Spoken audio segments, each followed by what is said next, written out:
Yeah, hi there, Sally. You're one of my online TOEFL students for the 7-step system to pass the TOEFL IBT, and I am the founder, owner, and the material writer of all of your lessons. And first of all, you made a comment. You said, thank you for your comments. They mean a lot to me. And the answer to you is, you're welcome. I'm glad that I feel like I'm helping you. And see, that's the thing about the TOEFL. A lot of students study TOEFL on their own, and you can do that, especially with the reading and the listening areas. But with the speaking and writing areas, it does help to have a tutor. It helps to have somebody like me to talk to you a little bit, to give you some feedback. And remember that we never meet. I never see you. You're never going to meet me in person. We just kind of meet online at my website, and you post different speaking practice tests. I listen to them, and based on my 18 years of teaching experience with TOEFL, I give you some comments on what you can do to make it better. And I know sometimes it's hard to hear, and it's not fun to have somebody point out all your difficulties. And if I've said anything that's been offensive in any way, I apologize for that. I'm not trying to, but I'm just trying to get you to your goal. That's exactly what I want to do, is to help you get to where you need to be, right? Okay, so let's take a look at this most recent response. So the question, and this is one of the actual practice tests that appeared on the official TOEFL IBT. And I did have students about 6 months ago, when they take the TOEFL, or when they took the TOEFL, I should say, they emailed me and told me what the independent questions were, the speaking questions. And then I used some of these for practice for you guys. So the question here is, how have mobile phones changed our lives today in relation to some years ago?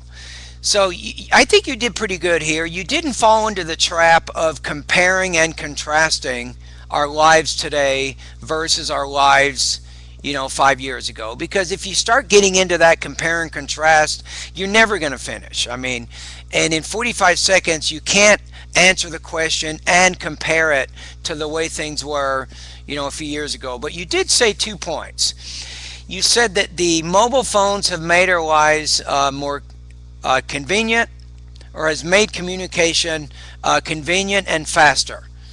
And you gave an example to support that. That was good.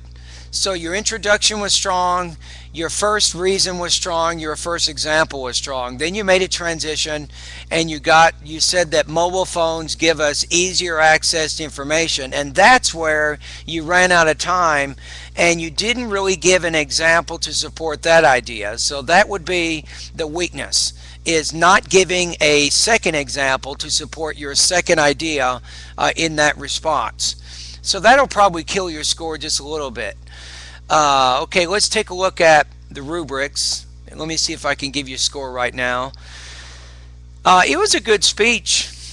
I think you'll get 3. I don't think you'll get 26 out of 30, but I definitely think you'll be over 3 on this one. So I think topic development was pretty strong, except you're missing that example to support your second idea of your response. Grammar and language use. There was sometimes when you're speaking, you omit a word. For example, you might say, if there's fire outbreak, you said. But using the word outbreak is good vocabulary, by the way. A lot of non-native speakers would not know how to use that word, and you did. And that was very effective in the speech. You want to say there, a fire outbreak, because outbreak is actually a singular count noun there. So sometimes you might be missing a word, before your noun. I call them noun markers, and examples of noun markers are articles, a, and the. So you might be missing that here and there, but it's not a huge problem. I mean, it doesn't really affect your meaning at all. So I wouldn't worry too much about it. Delivery, I thought it was pretty good. You might had some minor problems in there, but nothing that prevented me from understanding your idea. So here, I'm going to give you 3.0 or 23 points out of 30 on this particular practice test. So the main thing on the next one is you have to make sure if you bring up an idea, then give a detail to support it. Now, if you don't have enough time, then don't bring up the idea at all in the first place.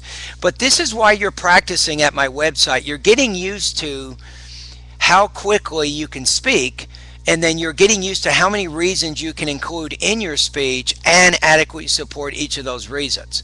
So this one you kind of ran out of time, right? So ask yourself, what could you do differently that would allow you to finish the speech and give details for all your main ideas? So if it means to discuss one idea about how mobile phones have made our lives or has made communication more convenient and faster, if you want to focus on that one idea only and then just give adequate detail to support that, then maybe that's what you have to do.